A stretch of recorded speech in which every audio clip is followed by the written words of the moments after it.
We're about 4 miles from Jabal Laws in Saudi Arabia, the ancient land of Midian. Jabal Laws could be the real Mount Sinai. Some circumstantial evidence that it could be is this graveyard, which is currently being excavated by Japanese archaeologists, could be the graveyard where about 3,000 Israelites were buried after they worshipped the golden calf. They were killed there.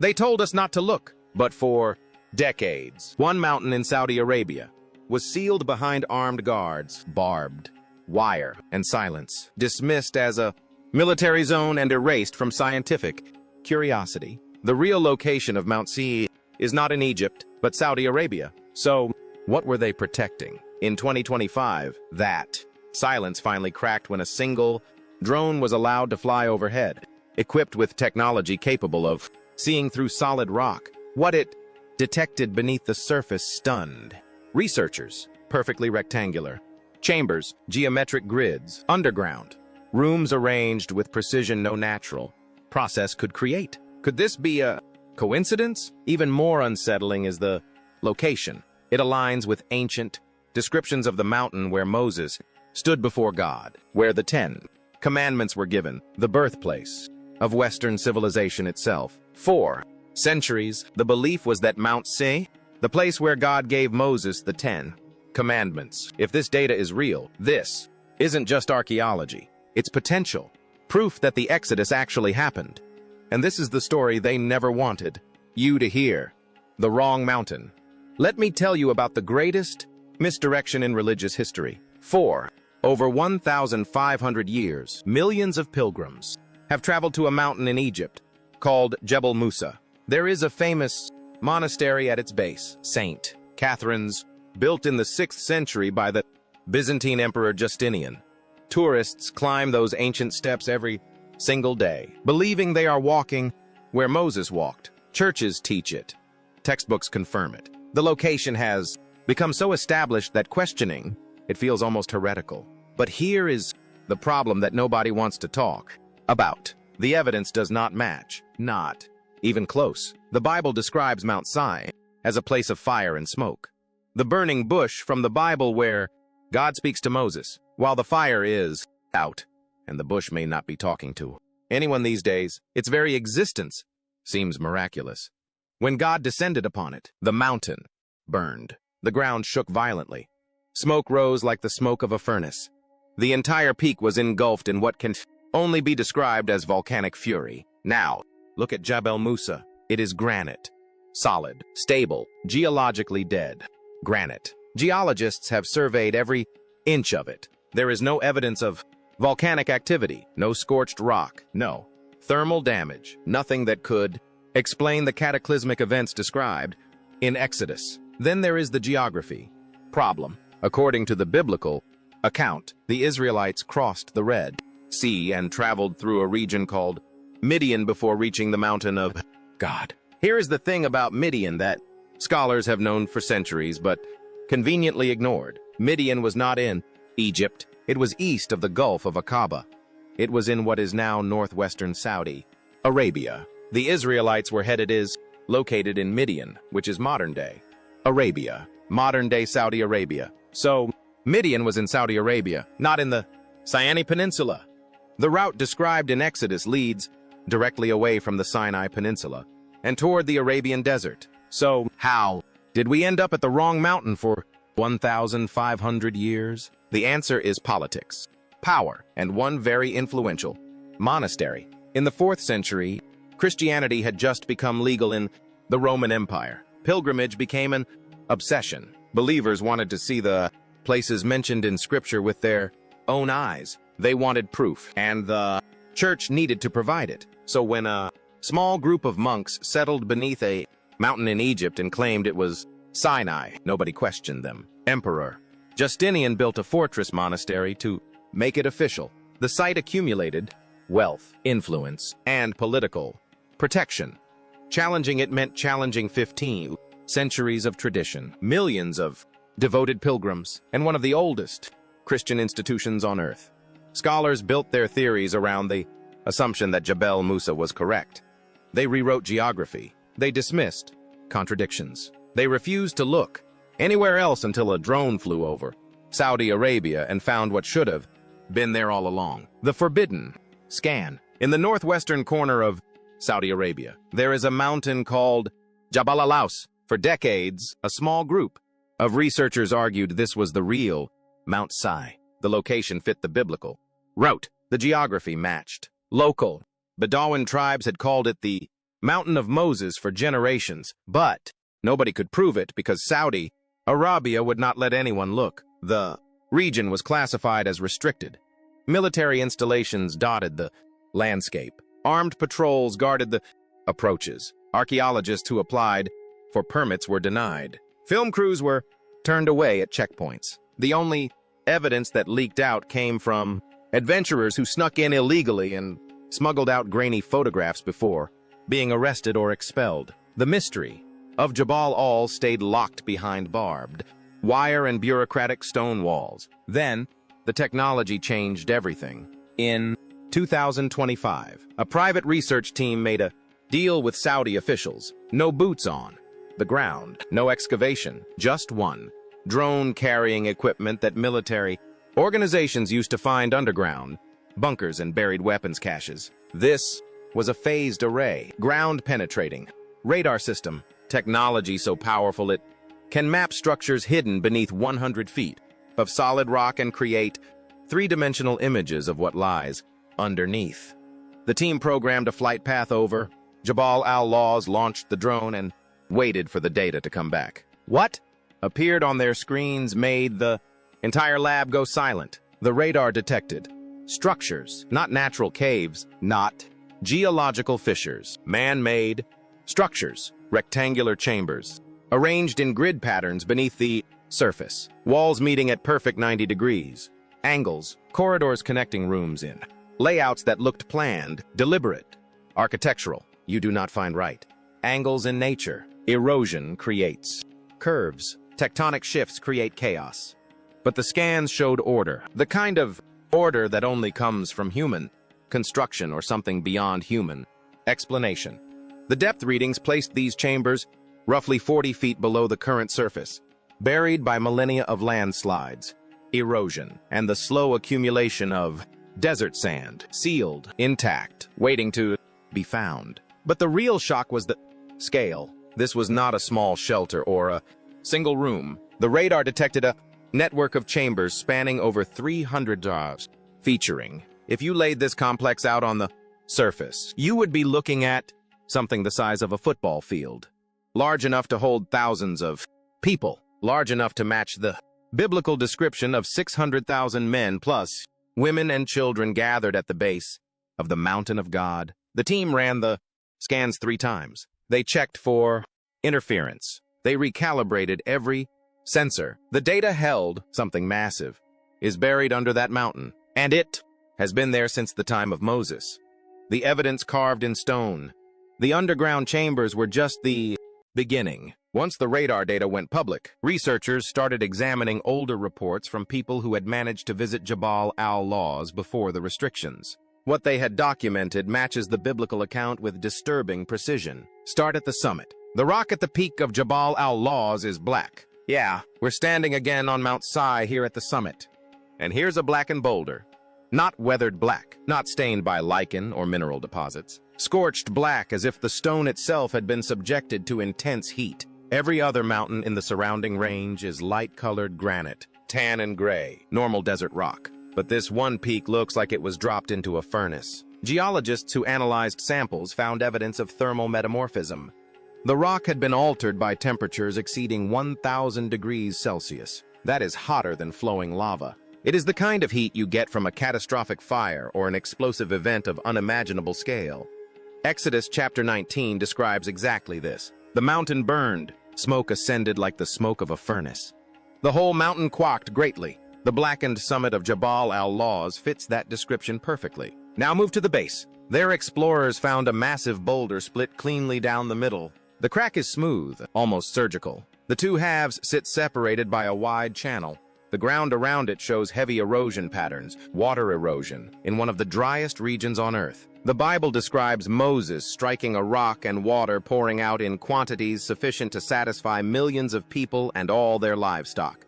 The split boulder at Jabal Laws matches that story. There is no water source nearby today. The erosion suggests a massive sudden flow, something that happened once dramatically and then stopped. Near the base of the mountain, researchers discovered a large stone platform. It is not a natural formation. The stones are cut and deliberately stacked. The dimensions match descriptions of altars used in ancient Israelite worship.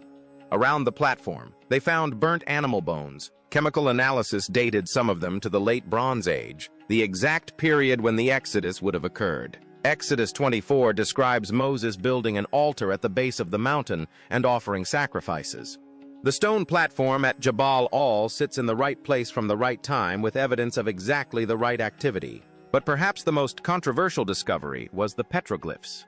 Carved into rocks near the site are images of cattle, bulls with curved horns. In several carvings, the images show people bowing before these animals. This matches the story of the golden calf. While Moses was on the mountain receiving the commandments, the Israelites grew impatient. They melted their gold jewelry and fashioned an idol to worship. Moses descended, saw what they had done, and destroyed it. But the memory remained. The rock art at Jabal Laws suggests that memory was carved into stone by people who were there. Then there are the boundary markers. Exodus 19 warns the people not to touch the mountain, or they will die. Moses established boundaries to keep them back. At Jabal Laws, long lines of stones encircle the base of the peak. They are not walls. They are not animal pens. They are single-file rows of stones marking a perimeter, a line not to be crossed. Every piece of surface evidence points to this location. The scorched summit, the split rock, the altar with burnt offerings, the boundary stones, the golden calf petroglyphs. All of it aligns with the biblical narrative. And now the radar has revealed what lies beneath, the silence of the skeptics. There is an argument that skeptics have used for decades to dismiss the Exodus story. Where is the evidence? If millions of people camped at Mount C for nearly a year, where are the artifacts? Where is the pottery, the tools, the fire pits, the waste dumps? The absence of material evidence, they claim, proves the Exodus never happened. But archaeologists who specialize in nomadic cultures tell a very different story. The Israelites were not building cities. They lived in tents. Tents do not leave foundations. They leave small post holes that erode within decades. The Israelites ate manna and unleavened bread. They were not firing pottery on a massive scale. The few clay vessels they carried would have broken and scattered across miles of desert. Over 3,000 years, those fragments would mix with pottery from countless other nomadic groups passing through the same corridors, becoming impossible to isolate and identify. Fire pits decay. Ash blows away in the wind. Stones scatter. After 3 millennia, even soil discoloration fades into nothing. In a desert environment, organic material vanishes completely. Human waste, food scraps, fabric, leather, all of it breaks down and disappears. The expectation that we should find clear surface evidence of a temporary camp from 3,000 years ago is scientifically unrealistic. But here is what the radar changes. The evidence is not missing. It is buried. The chambers detected beneath Jabal Laws could be storage facilities. They could be shelters that were later covered by landslides and flash floods. The Arabian desert is violent. A single storm can bury structures in a generation. If the Israelites built anything permanent at the base of that mountain, if they carved storage rooms into the rock or reinforced natural caves, those spaces would be underground by now. Hidden, sealed, preserved by the dry desert air. The radar shows rectangular rooms arranged in grids. That is not geology. That is architecture. That is deliberate construction by human hands, and the depth of 40 feet suggests these structures have been buried for thousands of years, waiting for technology advanced enough to find them. Skeptics also point to Egyptian records. If the Exodus happened, why did Egypt never write about it? This argument sounds compelling until you understand how Egyptian documentation worked. Pharaohs recorded victories. They celebrated conquests. They did not document humiliating defeats. If a pharaoh lost his labor force, watched his country destroyed by plagues, and saw his army drowned in the sea, he would never immortalize that failure in stone. We have direct evidence that Egyptian rulers erased embarrassing history. When the Hyksos rulers were expelled, their names were physically scratched from monuments. When Akhenaton tried to reform Egyptian religion, later pharaohs destroyed his statues and removed his name from temple walls. If Egypt was willing to erase its own kings, it would absolutely erase a story about a foreign god defeating them. The silence in Egyptian records is not evidence against the Exodus. It is exactly what we would expect if the Exodus actually happened. What lies in the vault? Now we enter territory that some will call speculation, and others will call prophecy. Because there are researchers who believe those buried chambers might contain something more significant than pottery and tools. They believe the Ark of the Covenant could be sealed beneath that mountain. Follow the logic. The Ark was built at Mount Sinai. Exodus 25 describes the construction in precise detail. A chest of acacia wood overlaid with pure gold. Inside it, the stone tablets bearing the 10 Commandments. The Ark traveled with the Israelites for centuries. It was housed in the tabernacle, then placed in Solomon's temple in Jerusalem, and then it vanished. By the time the Babylonians destroyed the temple in 586 BC, the Ark was already gone. No record of its capture, no mention of its destruction. It simply disappeared from history. For 2,000 years, people have searched for it. Theories place it in Ethiopia, hidden in a church, in Egypt, buried in a secret tomb, in Israel, sealed beneath the Temple Mount. But what if it never left the place where it was created? Consider the scenario. The kingdom of Israel was collapsing. The temple was under threat. The priests needed to protect the most sacred object in their religion, the physical representation of God's presence among his people. Where would they take it? Not to Egypt. Egypt was the ancient enemy. Not to a city that would fall to invaders. They would take it to the one place no enemy would dare to defile, the mountain of God. Mount Sinai was sacred ground. It was remote. It was protected by hundreds of miles of wilderness. If the priests sealed the ark in a hidden chamber beneath that mountain, it would be safe. It would remain hidden until the right moment. The radar detected sealed rectangular chambers cut into the rock. If those chambers were designed to protect something valuable, the ark is not impossible. A remote possibility, a controversial possibility, but a possibility that cannot be dismissed. Even without the ark, the implications are staggering. Someone invested enormous time, labor, and resources to construct underground rooms at the base of a scorched mountain in the middle of the Arabian desert. The only explanation that fits all the evidence is the one written in Exodus thousands of years ago. This is the mountain where Moses received the law. This is where fire descended from heaven. This is where the covenant between God and humanity was sealed, the sacred memory. Here is something most people miss completely, and it changes everything about how we understand this discovery. The Bible suggests that Mount Sinai was already holy before Moses ever set foot on it. Think about that for a moment. In Exodus 3, when Moses first encounters the burning bush, God tells him to remove his sandals because the ground beneath his feet is holy. Not that it will become holy after this encounter. Not that God is making it holy in that moment. The ground already is holy. The sanctity predates the arrival of Moses. This single detail carries enormous implications. Moses did not stumble upon some random, unknown peak in the wilderness. He was drawn to a place that already carried spiritual significance, a mountain that was already recognized as sacred ground. But sacred to whom? This is where the Midianites enter the story. Remember that Moses had been living among the Midianites for 40 years before the burning bush incident. He had married a Midianite woman named Zipporah. Her father Jethro was a Midianite priest. Moses had spent 4 decades immersed in Midianite culture, tending sheep in their territory, learning their ways, and almost certainly absorbing their religious traditions. If the Midianites considered a particular mountain to be holy, Moses would have known about it. He would have understood its significance. And when God called him to that mountain, he would have recognized exactly where he was being summoned. Archaeological surveys of the region around Jabal Laws powerfully support this interpretation. Researchers have discovered extensive Midianite settlements in the surrounding valleys. They have uncovered distinctive Midianite pottery decorated with geometric patterns that date to the late Bronze Age. They have found copper smelting sites where the Midianites processed ore from nearby mines. They have mapped evidence of organized trade networks connecting this region to Egypt, to the Levant, and to the broader ancient world. The Midianites were not primitive nomads wandering aimlessly through the desert. They were a sophisticated people with established territories, religious practices, and cultural traditions stretching back generations. They knew every peak in their landscape. They would have assigned meaning to the unusual ones. And Jabal Laws is deeply unusual. A blackened summit rising above tan and gray neighbors would have demanded explanation. A split boulder showing evidence of water in a waterless region would have inspired stories. The Midianites would have developed traditions around these features long before any Israelite arrived. The mountain carried sacred memory before Moses, and that memory created a continuous thread linking the past to the present. This continuity of sacred memory is critically important for understanding why the real location was preserved while the false one was invented. The people who lived near Jabal Laws in Arabia never forgot. Generation after generation, fathers told sons, mothers told daughters, elders told children. The mountain of Moses, the place where fire descended, the ground where God spoke. This was not abstract theology to them. It was local geography. It was part of their lived landscape. They walked past it. They pointed to it. They kept the memory alive through thousands of years of unbroken oral tradition.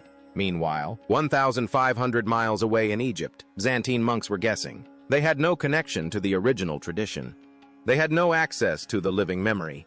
They had texts and legends and political motivations, but they did not have the continuous thread that linked them to the actual events. When they pointed at Jabal Musa and declared it Mount C, they were constructing a tradition from scratch. They were inventing a sacred site because they needed one to exist, not because they knew where the real one was. The monks were outsiders imposing meaning onto a landscape they did not understand. The Bedouin tribes near Jabal Allah were insiders preserving meaning that had been passed down through 100 generations. Western academics dismissed those Bedouin traditions for centuries. They called it folklore. They called it superstition. They called it the wishful thinking of uneducated desert dwellers who could not possibly know more than scholars with university degrees. The arrogance was breathtaking. These academics trusted a monastery built by outsiders over oral traditions, maintained by the people who had lived in the region since the events occurred. They privileged institutional authority over indigenous knowledge. They assumed that written records created 1,500 years after the fact were more reliable than spoken memories passed down continuously from the beginning. But now the radar is confirming what the locals have said all along. The Bedouin were right. The academics were wrong. The mountain is real. The chambers are real. The sacred memory preserved by generations of desert dwellers, dismissed and ignored by Western scholarship for centuries. Turns out to be the most accurate record we have. Sometimes the people closest to the ground know more than the experts in their towers. Sometimes the oral tradition carries more truth than the academic consensus. And sometimes, after 3,000 years, the memory finally gets its vindication. So, here's where it leaves us. The data is in. The patterns are undeniable. And the mountain has finally broken its silence. Beneath Jabal Laws lies something deliberate, sealed, preserved, and waiting, forcing us to confront a question far more dangerous than what's down there. It's what happens if we're right. Because the moment those chambers are opened, history doesn't just gain a footnote, it fractures. Beliefs shift, maps change, and stories long dismissed as legend demand to be reconsidered as memory. The radar has shown us the outline, not the answer, and perhaps that's intentional. So the real question isn't whether we should dig. It's whether we're prepared for what the truth might demand of us once we do.